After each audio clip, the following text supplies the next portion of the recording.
أما هي فسوف تحب من جديد، وسيحبها شخص ما بطريقة ما، ويعشق غيرتها وحبها وعاطفتها وجمالها وكل شيء فيها، وسيراها مستقبلا له وأما لأطفاله وشريكا لكل ما في حياته.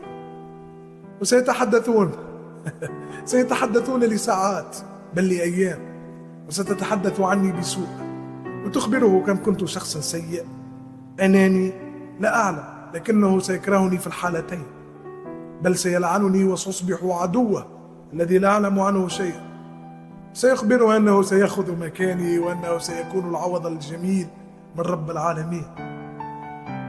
ومع مرور الوقت يا صديقي، مع مرور الوقت يكتشف الحقيقة وتكشر عن أنيابها، ويخرج وجهها الشيطاني الذي كان مختبئا وراء وجهها الملائكي، وتأذيه نفسيا وتستغله نفسيا، ثم ترحل في سلام كأنه لم يكن، فيجلس وحيدا ويقول: اللعنة كيف خدعتني، اللعنة كيف صدقته، اللعنة ماذا فعلت بقلبي. وستصبح يا صديقي أنت بطل قصتها القادم ولست أنا، ستصير أنت الشخص الأناني وأنت الشخص الذي أذيتها ورحلت عنها.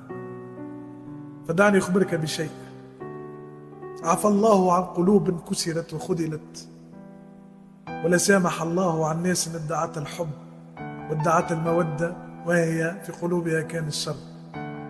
ومرحبا بك اليوم يا صديقي في مقهى المخذولين.